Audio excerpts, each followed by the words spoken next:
it that proper natural feel, because obviously if you're in a riverbed and you're looking underneath the water, it's not going to be huge bright sunlight, especially with all the humic substances in the water column and all the leaves and everything else, and maybe twigs on top of the river.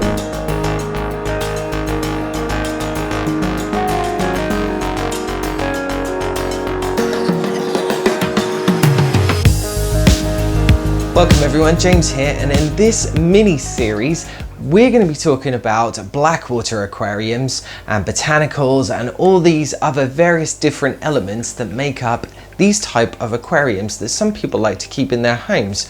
Now, the word Blackwater often gets referred to a varying amount of different meanings in the hobby, but essentially it all comes down to one thing, and that thing is trying to take a part of a fish or shrimp's natural habitat and trying to replicate some of those elements of that environment in our homes and our fish tanks. So yeah, that's what we're going to be talking about today. If you could hit that subscribe button so you don't miss out on any of the next few weeks videos, especially all about these type of aquariums, and if you want to, there's plenty of other content on my channel, so go take a look at it. Right, let's get to it. Alright then, so let's get started.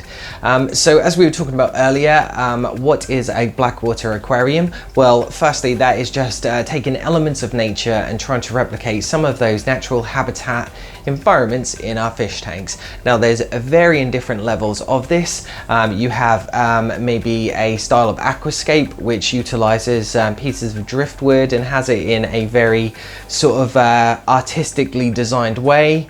Add a bit of a tannin color, so it's that tea stained color that people often see in their fish tanks, and have a setup like that with maybe a few leaves and seed pods.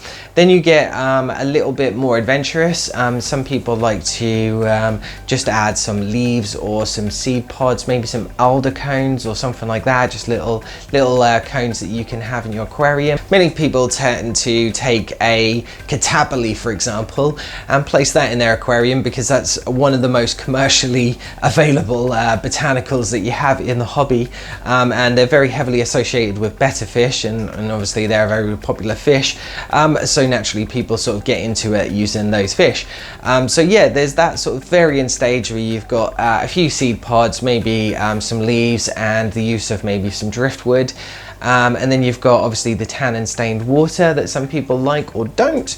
And then you have what's called a biotope. So a biotope is a bit more of your hardcore hobbyists that take varying elements of the fish's natural habitat and try and take it more to the extreme. So trying to really hone in on those natural elements, such as a very intricate substrate, utilizing a massive bed of leaves all throughout the aquarium, lots of wood, lots of twigs, and then maybe even using lots of floating plants or botanicals, and trying to make sure it goes out of the aquarium almost like a actual riverbed sort of thing. So you're really getting hardcore on the way that these aquariums do.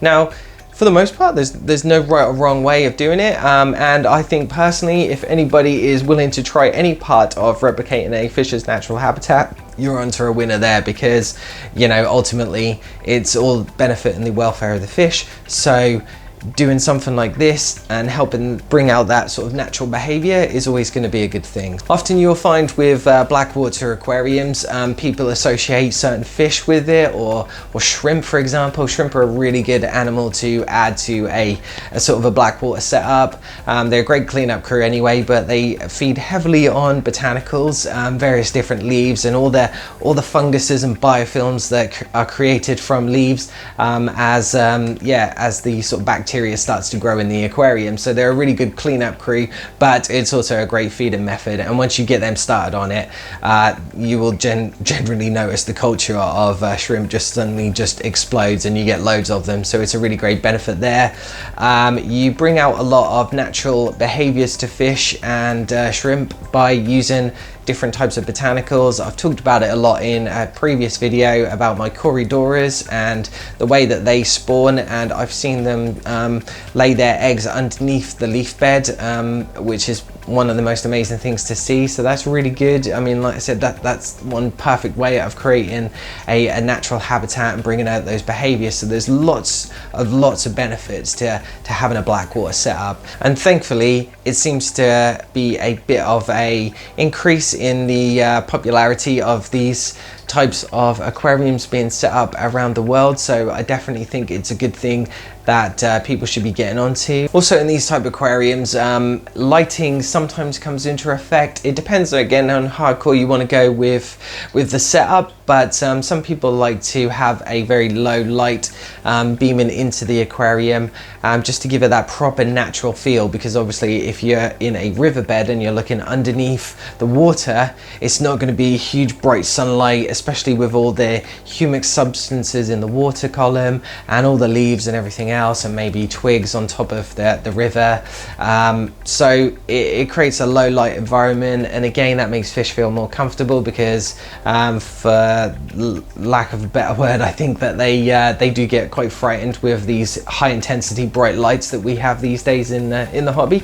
So having that helps bring out a bit more natural behavior there too. That's a brief overview, I think, of a Blackwater aquarium. I don't want to go into too much detail on this first video. This is more just an introduction. So if you are interested in seeing what Blackwater aquariums are and how to set them up, and what sort of things that you can add to your fish tank, and how to sort of get that sort of that nice natural feel looking in your aquariums, then stay tuned, because that's what the rest of these video series is all about. So I hope you liked this video. If you did, please give it a thumbs up. Let me know what you think in the comments below. If you want to support the channel, all the links are down below as well. If you want to follow along, I have links to my social media feeds down there as well, so drop me a message, any questions you've got. If you could, please hit that subscribe button, so again you don't miss out on next week's video. Make sure the bell notifications switched on as well, so you get those notifications. And until next time, you stay safe.